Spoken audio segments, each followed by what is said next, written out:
Berlin, autumn of 1941. Smoke hung heavy inside a naval strategy room where officers leaned over maps of the Atlantic, their uniforms catching the dim glow of shaded lamps. An aide slid a folder across the table, and photographs spilled out strange, box-like ships taking shape in American shipyards. The men smirked, some laughing openly, calling them hässlich Enten, ugly ducks. To their eyes, trained to admire the sleek symmetry of U-boats and cruisers, these crude silhouettes looked more like clumsy toys than weapons of war. They imagined storms breaking them apart, U-boats circling like wolves, the Atlantic swallowing them whole. Confidence filled the room, as if the sea itself had already sided with Germany. Yet none of those men could see past the awkward hulls, nor guess the truth. Those ugly ducks carried within them the power to overturn every calculation drawn on those maps. The laughter in German naval circles was not casual amusement. It was rooted in a worldview, in a cultural confidence that had been building for decades. In the interwar years, Germany's shipyards had cultivated reputations as centers of artistry and engineering brilliance. The U-boats that prowled the Atlantic were seen not just as machines of war, but as emblems of national pride, sleek, efficient, each detail perfected by skilled craftsmen who inherited their trade from generations before them. Against this backdrop, the American ugly duck seemed like a grotesque parody. Naval officers passed around photographs with smirks and raised eyebrows. One captain allegedly quipped during a strategy meeting in Hamburg, "If these are the ships America intends to send across the Atlantic, our wolf packs will run out of torpedoes from laughing." The room chuckled, satisfied that the amateur design confirmed their prejudices about a nation of consumers trying to impersonate warriors. The word hässliche Enten, ugly ducks, became a kind of private joke. Intelligence reports, referring to America's emergency fleet program, were stamped with red ink. But among officers, the tone was dismissive, laced with irony. The mockery was not entirely without evidence, at least in those early months. The first Liberty ships, launched in late 1941, bore the scars of inexperience. Welding seams cracked under pressure, steel plates fractured in the bitter cold of the North Atlantic. And some hulls revealed worrying flaws when pushed in stormy seas. German propagandists seized on these failures with gusto. Radio broadcasts declared that America's floating coffins would collapse before they could ever deliver their cargo. Newspapers ran cartoons showing Liberty ships splitting apart like toys in a child's bathtub. For the public, the narrative was reassuring. These ungainly vessels posed no threat to the Reich's plans. Yet beneath this laughter lay something far more dangerous than overconfidence. It was blindness. Blindness to the scale of American mobilization, to the new philosophy of production that had nothing to do with tradition. German naval officers could not imagine shipbuilding divorced from craftsmanship. To them, every vessel was a piece of art, painstakingly assembled with rivets hammered by trained men, curves refined by naval architects, who measured prestige in elegance as much as in strength. They could not grasp the radical idea that warships could be stamped out like automobiles, produced in such numbers that quality ceased to matter. For officers raised on the romance of the sea, this was not simply a technical disagreement, it was an existential affront. The sea, to them, was unforgiving. It demanded respect, demanded vessels crafted with care. They had been raised to believe that shortcuts at sea meant death. To see Americans abandoning riveting for welding, stripping down designs to the barest functionality, seemed reckless to the point of absurdity. These ships are an insult to the ocean, one German engineer was overheard saying, shaking his head at the boxy silhouettes. But what none of them recognized was that America had no interest in pleasing tradition. The Liberty ship was never intended to win beauty contests. It was intended to outlast the U-boats by sheer replacement power. If one hull broke apart, another would replace it within weeks. If a convoy lost 2 ships, 4 more would launch before the next tide. This arithmetic was invisible to those who sat in Berlin's strategy rooms, but it would soon become the most decisive calculation of the war. Propaganda amplified the blindness. The Nazi regime presented the Liberty ship as proof of America's weakness. Leaflets dropped over occupied territories claimed that America's mass-production freighters would collapse under the strain of the Atlantic. German newspapers mocked the idea of entrusting vital cargo to what they described as barns on water. Even within the Kriegsmarine, younger officers absorbed the message. America could not match German precision, and any attempt to do so would end in ridicule. But inside American shipyards, a different reality was unfolding. Sparks from welding torches lit the night sky. Cranes swung massive prefabricated sections into place, with a rhythm that resembled automobile assembly lines more than traditional shipyards. While German officers laughed, America was quietly rewriting the rules of naval warfare. To understand the depth of the miscalculation, one must remember how Germany viewed the Atlantic War in those early years. Admiral Karl Dönitz, commander of the U-boat arm, believed firmly in the tonnage war. His strategy was simple: sink Allied merchant ships faster than they could be replaced. It was a cold equation, rooted in the belief that Britain could be starved into submission. German submarines prowled the shipping lanes, and by 1941, their successes seemed to validate the plan. Tankers blazed on the horizon, convoys dwindled, and Britain's ration books grew thinner by the week. Every sunken freighter meant fewer tons of food, fewer tanks, fewer barrels of fuel crossing the ocean. In that context, the Liberty ship looked like a desperate gamble, a crude bandage applied to a wound that would never heal. German officers believed their wolf packs would devour the ugly ducks as quickly as they left the slipways. They imagined the Atlantic floor littered with their twisted hulls, proof of America's futility. The arrogance was intoxicating. Each report of an Allied ship sunk reinforced the illusion that Germany's U-boats could strangle an empire, regardless of what crude replacements America cobbled together. Yet mockery, as history often shows, can be the most dangerous form of blindness.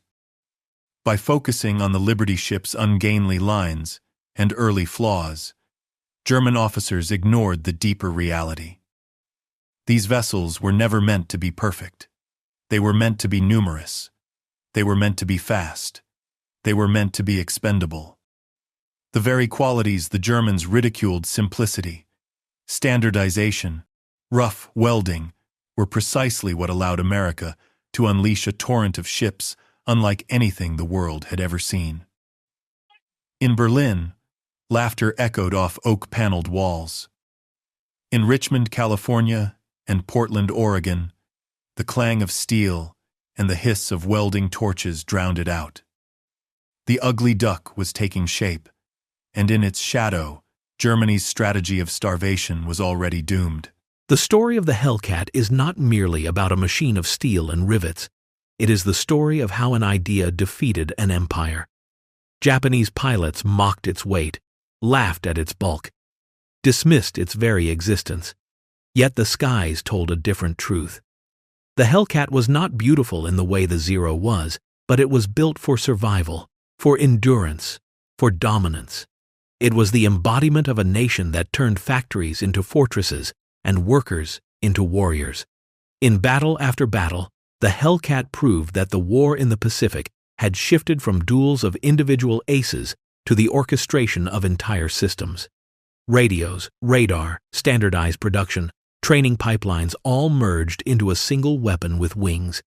The Hellcat was the instrument that made American carriers untouchable and Japanese pilots obsolete.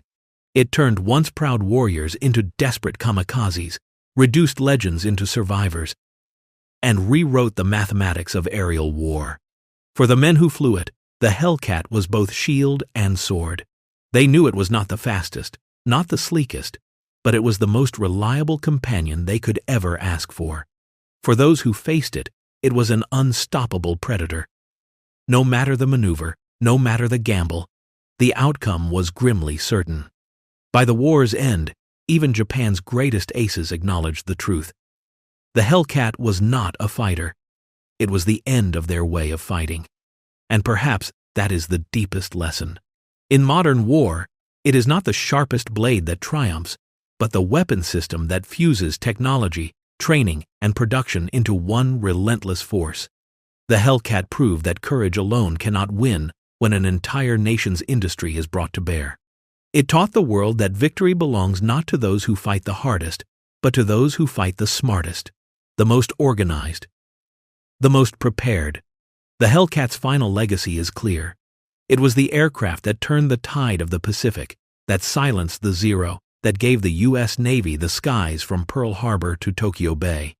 It was mocked before it flew, feared once it arrived, and respected long after the war had ended. In its shadow, Japan's laughter turned into silence, and its philosophy of aerial warfare collapsed into history.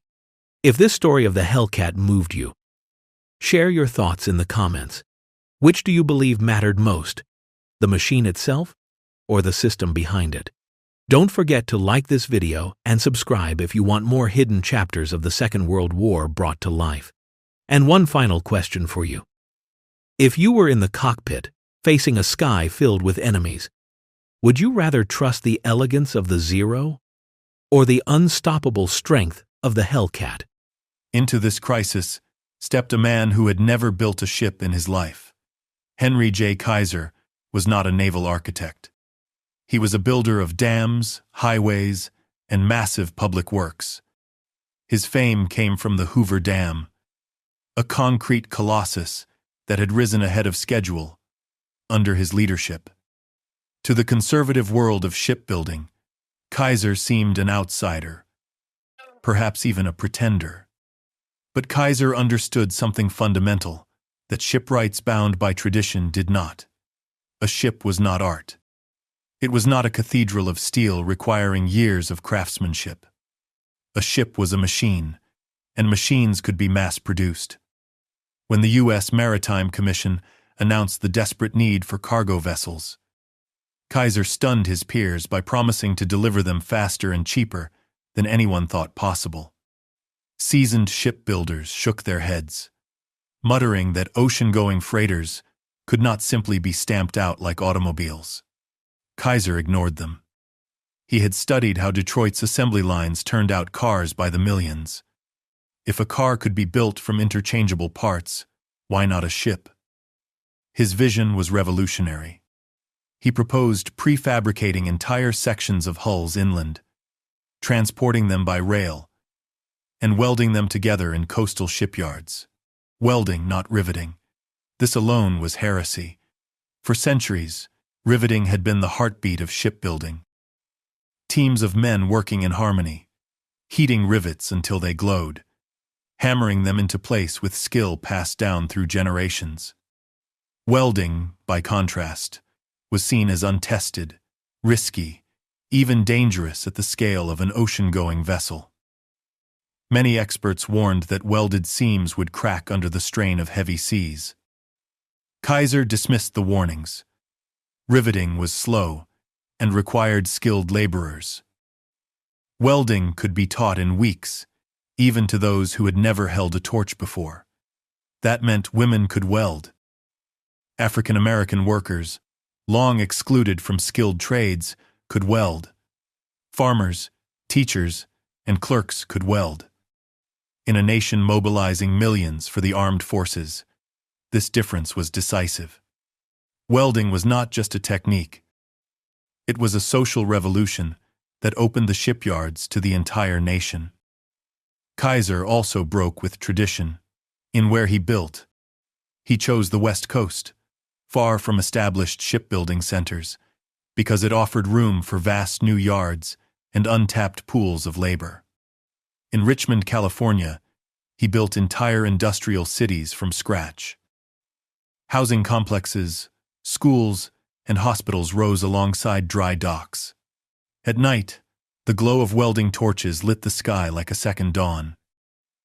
To inspire his workforce, Kaiser turned shipbuilding into a competition. Shifts raced to break records. Crews were rewarded for speed. Every launch was celebrated like a battle won. Banners proclaimed construction times, and newspapers printed photographs of massive steel hulls sliding into the water only weeks after the first keel was laid. The gamble was enormous. If Kaiser's methods failed, the Atlantic lifeline would collapse and Britain might fall. But Kaiser thrived on pressure. He worked tirelessly, reorganizing shifts, borrowing techniques from Detroit, and refining processes. Soon, his shipyards produced results that stunned even the skeptics. By late 1942, the Liberty ships were no longer theoretical. They were sliding into the water in staggering numbers. Some took months, but others were completed in mere weeks. 1. The SS Robert E. Peary was famously assembled in less than 5 days from keel laying to launch a feat designed to prove the concept. A dramatic demonstration that America could bend time itself in the service of war. The Germans, who had once laughed at the ungainly, ugly ducks, were forced to reconsider. Every Liberty ship that joined a convoy carried food for Britain's civilians, fuel for its planes, and weapons for its armies. And behind every launch was Kaiser's vision, a belief that in total war, victory belonged not to tradition, but to those who could mobilize faster, build bigger, and outlast the storm. What Germany dismissed as clumsy improvisation was in fact the dawn of a new kind of warfare. Industrial warfare, measured not in battleships and cruisers, but in the endless stream of boxy freighters that could cross oceans, again and again. Kaiser had shown that America would not simply compete with Germany's war machine. It would drown it in steel. In the echoing chambers of shipyards across America, the sound of hammers once dominated. Riveting had been the pulse of shipbuilding for generations, a rhythmic chorus of clangs as red-hot bolts were hammered into steel seams by teams of men who had trained for years to master the craft. Shipbuilding was tradition, it was heritage, and it was slow. Henry Kaiser wanted none of it. He demanded speed, and for speed he turned to welding. To many, this was madness. Welding had been used before on smaller vessels and in repairs, but never on such a colossal scale as ocean-going freighters. Riveters dismissed it as untested, unstable, dangerous. They warned of cracks, of hulls splitting apart in mid-ocean storms, of ships failing catastrophically under the relentless pounding of waves. But welding had one undeniable advantage: time. Riveting required teams of 4 or 5 skilled men to handle each joint, one heating rivets, another tossing them, a catcher with tongs, and finally, men driving them into place with hammers. Welding needed just one. A worker with a torch could fuse steel plates together in a fraction of the time. And crucially, that worker did not need years of training. Welding could be taught in weeks. That single fact changed everything. America, mobilizing millions into its armed forces, did not have years to train craftsmen. It needed ships now, built by whoever was available to work. Welding opened the gates. Women could weld. African American workers, often excluded from shipbuilding guilds, could weld. Farmers, clerks, mechanics, anyone who could hold a torch and learn a new skill quickly could weld. It democratized the shipyard, and in doing so, it multiplied the workforce. The introduction of welding also transformed the process itself. Instead of constructing ships piece by piece in one location, Kaiser's engineers broke the design into modules, prefabricated sections of hulls, bulkheads, decks, and machinery spaces. These parts could be built inland, hundreds of miles from the coast, in factories that had never seen a ship before. They were loaded onto rail cars and sent rumbling toward the shipyards. Once they arrived, cranes lifted the giant steel blocks into place, and welders stitched them together with arcs of blue-white light. The shipyard became less like a craftsman's workshop and more like an assembly line. Sparks lit up the night as welders worked around the clock, their protective goggles reflecting the glow of molten steel. The sound of hammering rivets gave way to the hiss of gas and the crackle of electric arcs. What had once taken a year could now be done in weeks. There were problems. Early Liberty ships, especially those operating in cold northern waters, developed cracks along welded seams. In some cases, entire hulls fractured without warning. German propaganda pounced, portraying the ships as cheap, flimsy, and unsafe. Skeptics in America nodded grimly. Had the old riveters been right all along? But the truth lay not in the method, but in the materials. The steel used in early construction was brittle in freezing temperatures, and the stresses of wartime loads revealed flaws that peacetime builders had never confronted. American engineers adapted quickly. Metallurgists refined steel formulas, designers reinforced vulnerable joints, and welders adjusted techniques. Within months, the problem was under control, and the pace of production never slowed. The Germans clung to tradition, building ships with painstaking precision, each one a masterpiece of engineering. The Americans embraced imperfection, knowing that even if a few ships cracked, hundreds more would take their place. Where Germany built slowly and carefully, America built relentlessly, betting that abundance would defeat elegance. In this, welding was more than a technical innovation. It was a cultural revolution. It symbolized the shift from artisanal pride to industrial pragmatism. It showed that in the age of total war, survival would not be decided by tradition, but by those willing to break it. By 1943, the debate was over. Welding had proven itself. Liberty ships rolled out of yards faster than U-boats could sink them. Riveters might have scoffed, but welders had won the war of production. The revolution in technique demanded a revolution in space. To build Liberty ships in such numbers, America needed shipyards that were themselves cities, sprawling complexes that combined factories, docks, housing, and entire communities. Henry Kaiser led this transformation with breathtaking speed. On the West Coast, particularly in Richmond, California, bare stretches of waterfront were transformed almost overnight into industrial giants. Where once there had been little more than mudflats, there now rose dry docks, cranes that towered like mechanical giants, and warehouses filled with prefabricated steel sections. Rail lines spidered out into the interior, carrying raw materials from mills in Pennsylvania and Ohio, engines from Detroit, and boilers from factories hastily converted from civilian production. But it was not just steel that poured into these yards. It was people. By the tens of thousands they came. Men and women, young and old, skilled and unskilled. Farmers abandoned fields. Teachers left classrooms. Clerks closed ledgers.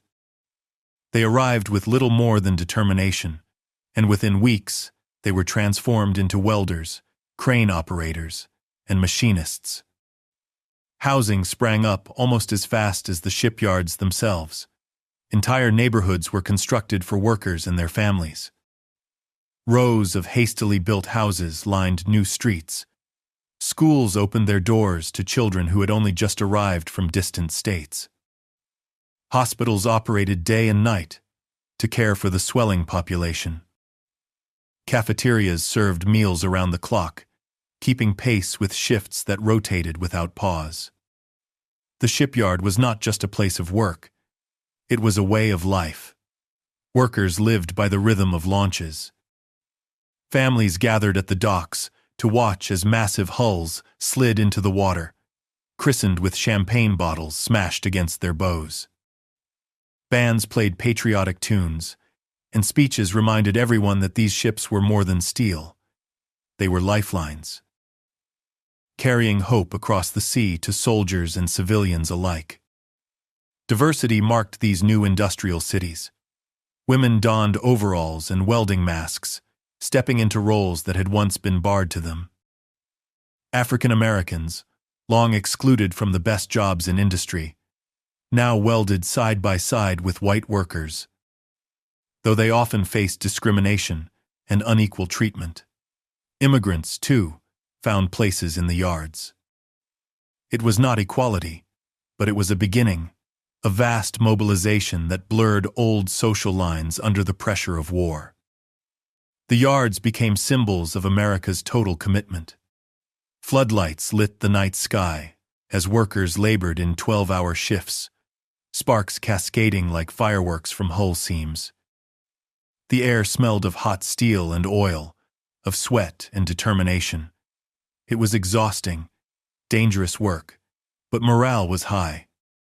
Each worker knew that what they built today might sail tomorrow, with cargo destined to change the course of the war. And the results spoke for themselves. Ships that once took months to complete were now launched in weeks.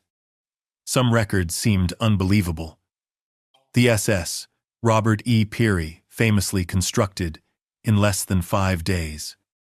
Though most ships took longer, the average time fell so rapidly that Germany's calculations of tonnage war collapsed.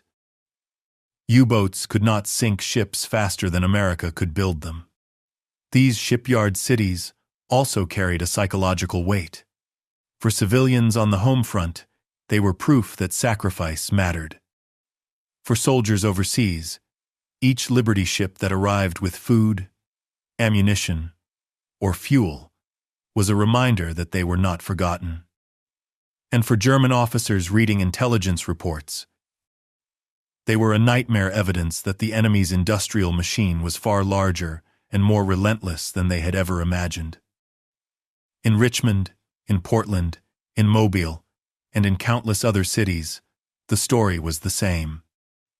Once sleepy waterfronts roared with the sounds of cranes, welding torches, and whistles marking the end of shifts. Entire communities were reborn as engines of war. The shipyards were no longer just places to build ships. They were America itself, mobilized, determined, and unstoppable. By the time the war turned in the Allies' favor, these shipyard cities had launched not just vessels, but a new vision of what America could achieve when united. They proved that when the stakes were survival, no tradition was too sacred to break, no effort too great to attempt, and no challenge too immense to overcome. By the middle of 1943, the Liberty ship program had matured into something that defied belief.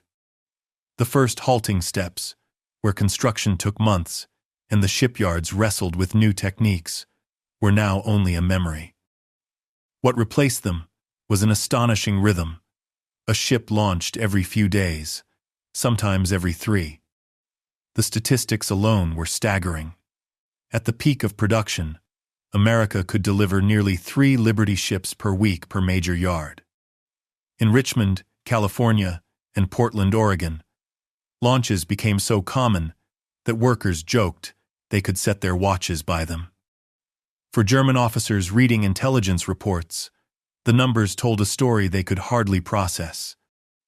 They had believed that their U-boat wolf packs could starve Britain into submission by sinking merchant vessels faster than they could be built. But now, each time a torpedo struck home, 2 more ships seemed to rise from American slipways. The spectacle of these launches became part of American life. Newspapers splashed photographs of massive hulls sliding down greased ways into the water. Headlines celebrated record times. Liberty ship, completed in weeks. Another record falls at Richmond Yard. Radio programs described the thunderous roar as ships kissed the sea for the Perither. First time. Each launch was accompanied by ceremony. A bottle of champagne smashed against the bow. Speeches praising the workers' sacrifices. Bands playing patriotic anthems. Children watched in awe as the towering silhouettes moved with surprising grace into the water. For them, this was the sound of victory taking shape. But beneath the celebration lay relentless pressure. Shipyard workers labored under exhausting schedules, 12-hour shifts, 7 days a week, often with minimal rest. Fatigue was constant, injuries frequent. Welding accidents, falls from scaffolding, burns from molten slag. These were daily hazards. Yet morale remained high, driven by the knowledge that their work kept soldiers supplied and Britain alive. In cafeterias serving meals around the clock, workers traded stories of family members overseas. Some had sons fighting in Italy or North Africa. Others had brothers aboard destroyer escorts guarding convoys. Every rivet, every weld, every lifted crane load carried personal weight. What German officers never grasped was that these launches were more than industrial milestones. They were national rituals. For the home front, they offered tangible proof that America's sacrifice was producing results. For workers, they were moments of pride, tokens that their grueling labor had meaning beyond paychecks. And for soldiers overseas, they represented lifelines that meant the difference between starvation and survival, defeat and victory. The launch of the SS Robert E. Peary in November 1942 demonstrated the sheer audacity of American production. From keel laying to launch in under 5 days, the feat stunned the world. Though the ship's interior fittings and finishing required more time, the demonstration was clear. America could build ships at speeds that defied logic. German naval officers, schooled in traditions of patient craftsmanship, dismissed the event as a publicity stunt. But intelligence reports showed them the truth, even at more measured paces. Liberty ships were entering service so quickly that the Atlantic War's arithmetic had shifted beyond Germany's reach. Every few days, another Liberty ship carried its cargo of tanks, food, or aircraft across the ocean. Every few days, Britain received another lifeline, and every few days, the strategic balance tilted further toward the Allies. The Liberty ships did not sail alone. They became the backbone of convoys, vast formations of freighters escorted by destroyers and corvettes, threading their way across the Atlantic under constant threat from U-boats. In these convoys, the Liberty ship was not glamorous, but it was indispensable. A single convoy might include dozens of Liberty ships, each loaded with vital cargo wheat from the Midwest, oil from Texas, ammunition from Pennsylvania, tanks from Detroit.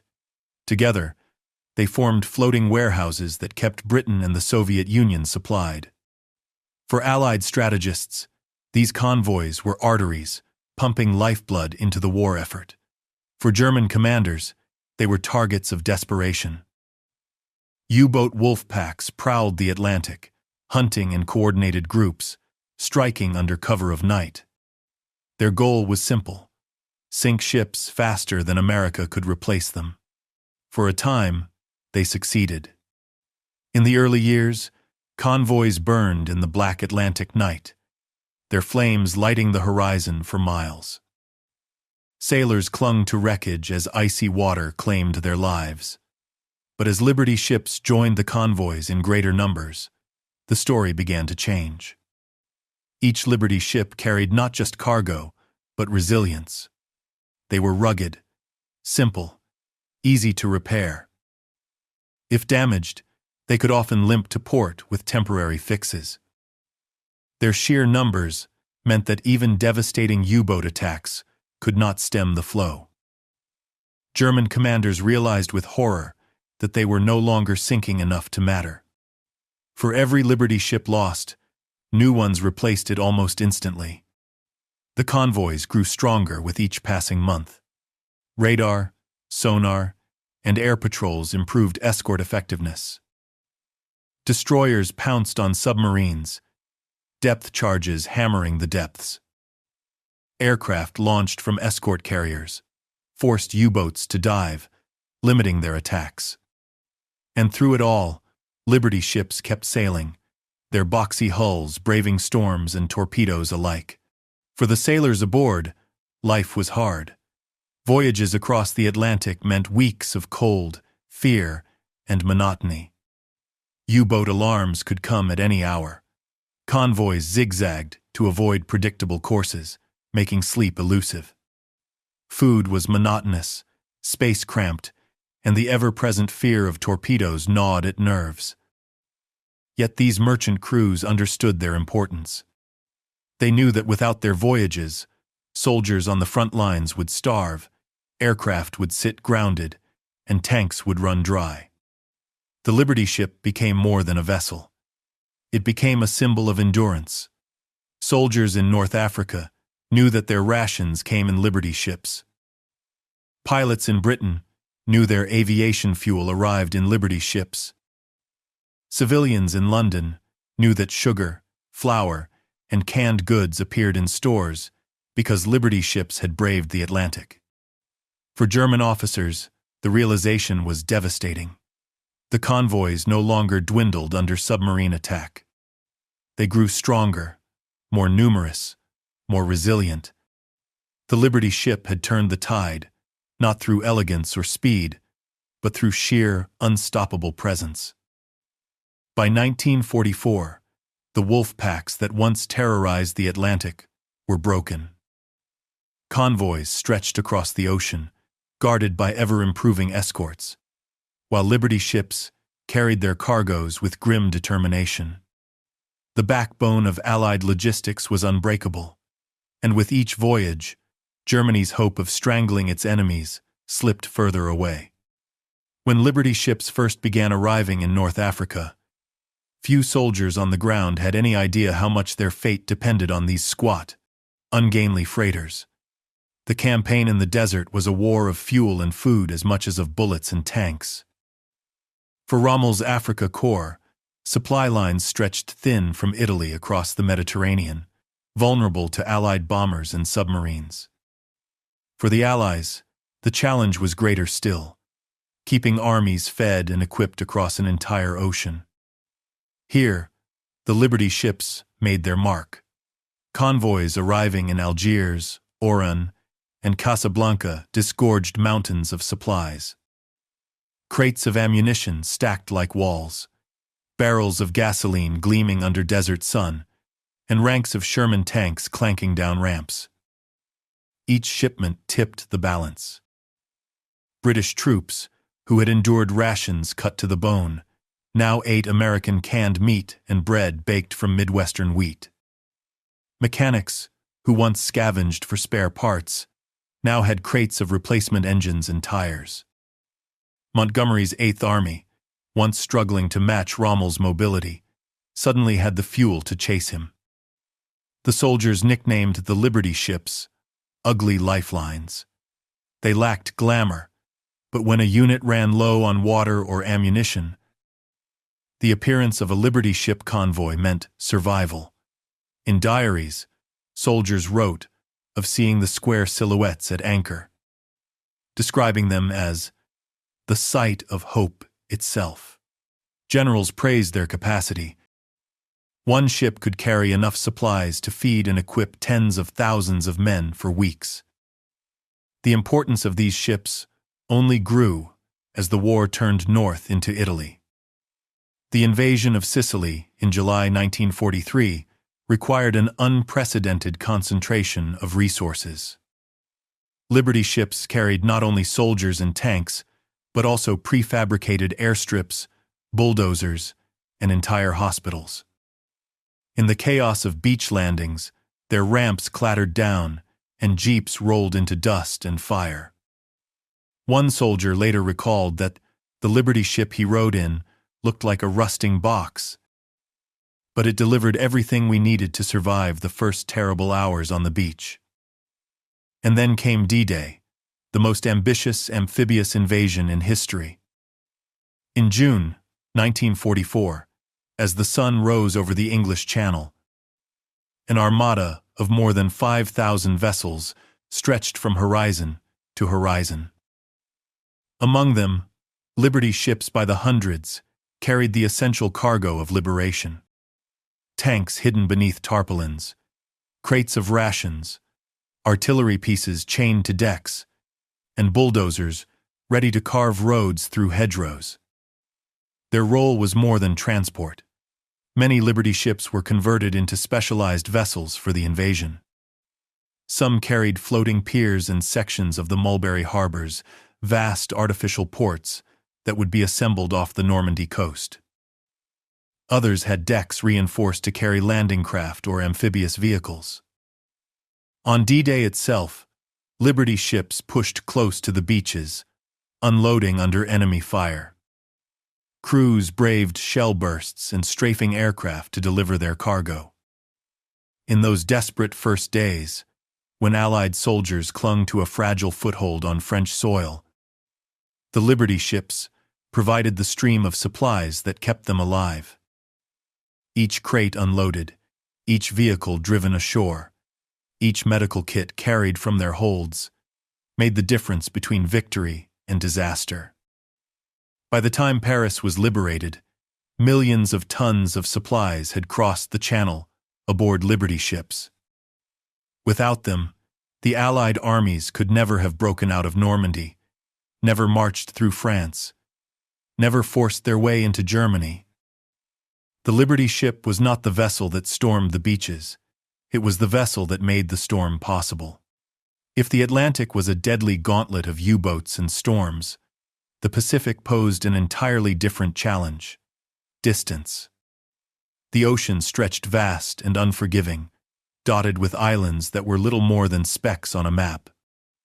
Campaigns across the Pacific demanded supply chains thousands of miles long, and it was here that Liberty ships performed miracles.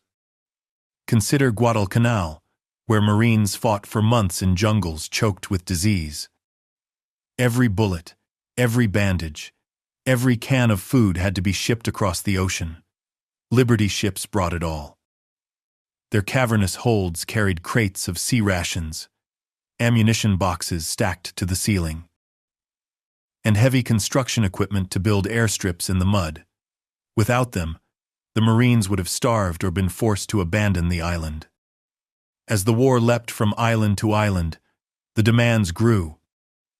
Liberty ships sailed to New Guinea, the Solomons, the Gilberts, and eventually the Marianas. They carried prefabricated barracks, medical supplies, and entire engineering battalions. When Seabees needed to build an airstrip on a coral atoll, Liberty ships delivered bulldozers, fuel, and even the cement mixers. When hospitals needed morphine, Liberty ships brought crates of medical supplies. In many cases, the Liberty ship was the first sign of Allied presence on a captured island. Long before the airfields were operational, their silhouettes appeared on the horizon, delivering the material to turn barren outposts into forward bases. To the soldiers and sailors stranded in those remote outposts, the sight of an approaching Liberty ship meant not only survival, but connection to home. The Pacific was unforgiving. Typhoons battered convoys, and coral reefs ripped open steel hulls. Japanese submarines and aircraft prowled the waters, yet Liberty ships endured. They were not fast. Their top speed of 11 knots meant they were slow compared to warships. But they were steady, reliable, and above all, replaceable. Losses hurt, but they never broke the chain. One dramatic episode, came during the Battle of Leyte Gulf in October 1944. As American and Filipino forces fought to retake the Philippines, Liberty ships streamed into the archipelago under constant threat from kamikaze attacks. Some were struck, their decks torn by fire, but others continued unloading, even as flames licked their hulls. Crews worked frantically to douse fires, patch damage, and keep cranes moving. They knew that the supplies in their holds, tanks, fuel, ammunition, were the lifeblood of the invasion. In Okinawa, the last great battle before Japan itself, Liberty ships again bore the brunt. Kamikaze aircraft slammed into convoys, sinking or crippling dozens. Yet for every ship destroyed, others pressed on, unloading under fire. Their cargoes sustained hundreds of thousands of troops, locked in one of the war's bloodiest battles. The distances of the Pacific also revealed another strength of the Liberty ship: adaptability. Some were converted into troop carriers, hospital ships, or repair vessels. Others became floating warehouses, stationed offshore to supply operations without the need for permanent bases. Their flexibility allowed commanders to improvise strategies that stretched the Japanese thin across their vast empire. To Japanese officers, the endless stream of Liberty ships was as bewildering as it was terrifying. They had been taught to see America as decadent, lacking the will for prolonged struggle, yet here was proof of the opposite. The sheer abundance of ships, appearing endlessly across the horizon, suggested a nation whose industrial capacity bordered on limitless. For American soldiers in foxholes on Saipan or Iwo Jima, the Liberty ship was salvation. It brought them food when they were hungry, ammunition when they were pinned down, and medical supplies when they were bleeding. It carried letters from home, Red Cross parcels, and even ice cream machines to boost morale. These small comforts mattered as much as the big guns, reminding men far from home that they had not been abandoned. By the time the Pacific War neared its end, Liberty ships had carried millions of tons of cargo across distances so vast they seemed impossible to overcome. They had sustained the island-hopping campaign, supported amphibious landings, and ultimately ensured that American forces could bring the war to Japan's doorstep. The Pacific Supply miracle was not glamorous. It was not the story of famous battleships or dramatic dogfights. It was the story of slow, steady ships churning across endless waves, carrying the weight of a nation's war effort. In their boxy silhouettes lay the power to project force across an ocean, to transform tiny islands into fortresses, and to make victory not just possible, but inevitable. By the middle years of the war, the Liberty ship had become more than a freighter. It was a statistic that haunted every German officer who studied tonnage reports. Intelligence files on Adolf Hitler's desk carried numbers that grew more unbelievable with each passing month. America was not merely keeping pace with German sinkings, it was outproducing them by margins so vast they shattered conventional logic. For every Liberty ship lost to torpedoes, mines, or bombs, several more slid down the ways in Richmond, Portland, Baltimore, or New Orleans. By 1943, the United States was launching new Liberty ships at an average rate of 3 per day. By the war's end, more than 2,700 had been completed, a number so immense that German mathematicians tasked with estimating Allied shipping replacement rates were forced to admit their models had been wrong from the start. In Berlin, Admiral Karl Dönitz, architect of the U-boat campaign, raged as reports filtered in. His wolf packs had enjoyed a golden year in 1942, sinking merchant vessels faster than they could be replaced. But the tide turned swiftly. By 1943, Liberty ships were entering the fight in such numbers that losses no longer mattered. What once felt like strangling Britain into submission now resembled trying to drain the ocean with a bucket. German submariners, who had once hunted convoys with confidence, now found themselves overwhelmed. Convoys grew larger, bristling with escorts, and the number of merchant hulls seemed inexhaustible. Even as U-boats scored kills, new Liberty ships took their place almost instantly. In letters home, German captains confessed frustration. For every ship we sink, 3 more rise from the American coast. It is as if they grow from the sea itself. The psychological effect was devastating. Sailors who had once believed themselves decisive instruments of victory began to realize that no amount of courage or skill could balance industrial mathematics. The Liberty ship symbolized a new kind of warfare, where victory belonged not to daring maneuvers, but to the ability to replace losses faster than the enemy could inflict them. German officers could not believe the figures. Some assumed Allied propaganda had inflated the numbers. But reconnaissance flights over American ports and intelligence from occupied Europe confirmed the truth. In places like Richmond, entire skylines of cranes testified to production on a scale Europe could scarcely imagine. Where German yards launched a handful of ships each year, American yards launched thousands. The cost comparisons deepened the despair. Each Liberty ship cost barely $2 million to build, a fraction of what it took Germany to produce a single advanced submarine or cruiser. And because the design was standardized, spare parts could be swapped easily, repairs completed swiftly, and maintenance simplified. Germany's obsession with precision engineering, producing ships that were marvels of craftsmanship, but slow to replicate, looked suddenly like a fatal flaw. Even the Allies marveled at the pace. British officials, who had begged for emergency shipping at the war's outset, now watched in awe as American convoys delivered supplies in quantities beyond their wildest hopes. Winston Churchill himself admitted that the Battle of the Atlantic had been won not only by escort carriers and sonar, but by the Liberty ship, a humble workhorse that kept Britain alive when starvation had seemed inevitable. For German generals planning campaigns in Russia or North Africa, the arithmetic grew grim. Every new offensive consumed fuel, ammunition, and replacement vehicles they could not supply.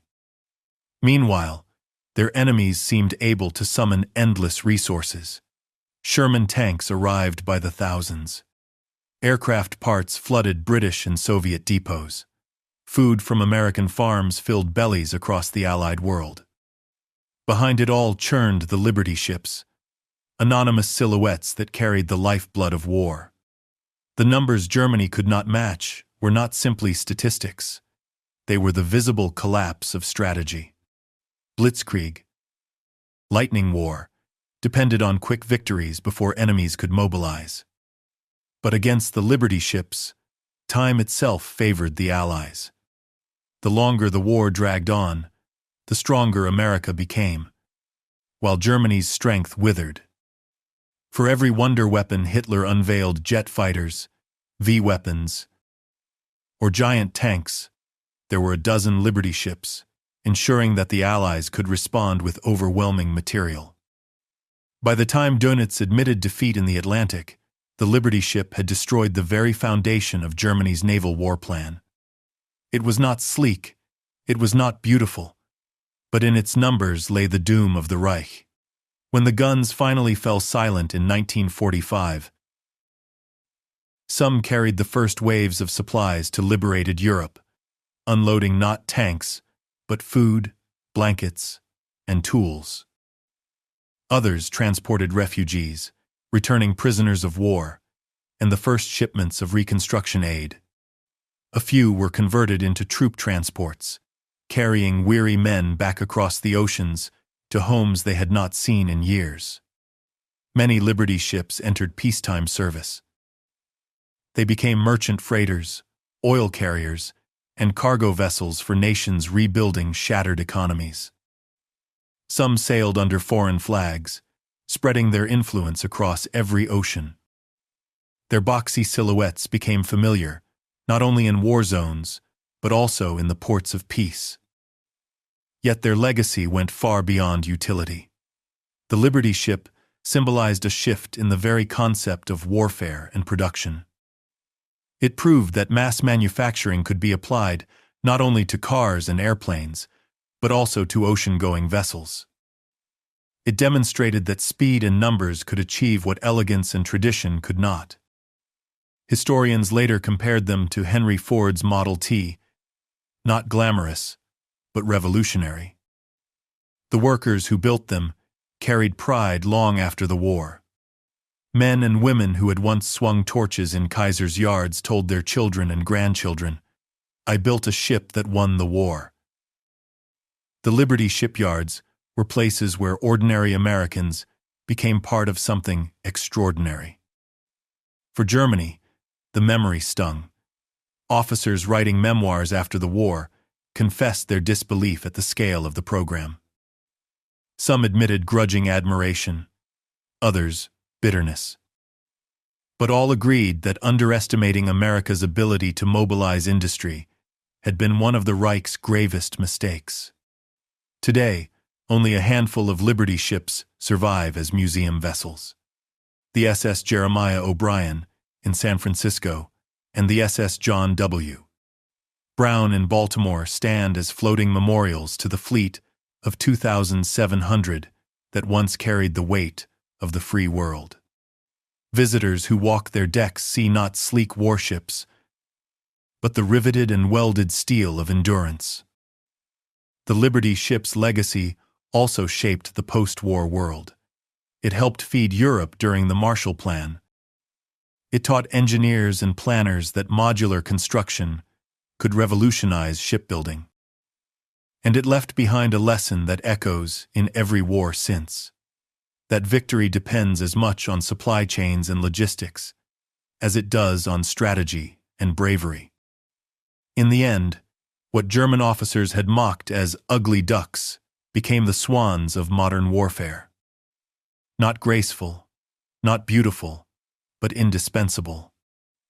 They proved that wars in the industrial age would be decided not by prestige, but by production, not by elegance, but by endurance. The Liberty ships were never graceful. They lacked the sleek lines of cruisers or the menace of submarines. They looked ordinary, even fragile, when compared to the great warships of history. Yet it was precisely in their ordinariness that their power lay. They were not built to dazzle. They were built to endure. And endure they did, carrying the lifeblood of freedom across oceans where defeat once seemed inevitable. For Germany's officers, watching these vessels multiply was like witnessing a nightmare made of steel. Each sinking brought no relief, for within days another Liberty ship would rise, ready to sail. It was as if America had harnessed an industrial tide that no weapon could stem. These ugly ducks, once mocked and underestimated, became the silent giants that starved the Reich of hope and fed the Allies with victory.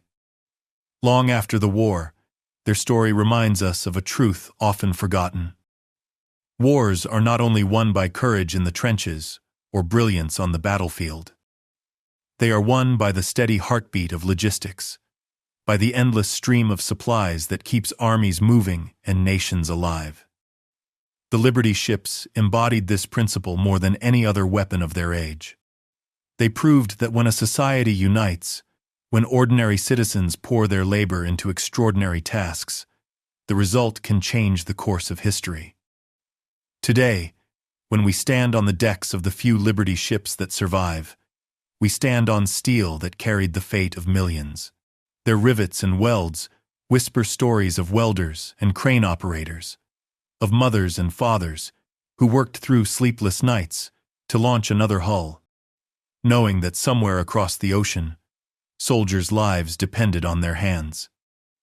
They remind us that victory often comes not from the glamorous, but from the relentless. If this story of the Liberty ships inspired you, show your support. Like this video, subscribe to the channel, and share your thoughts in the comments below. Did you know about the scale of this industrial miracle?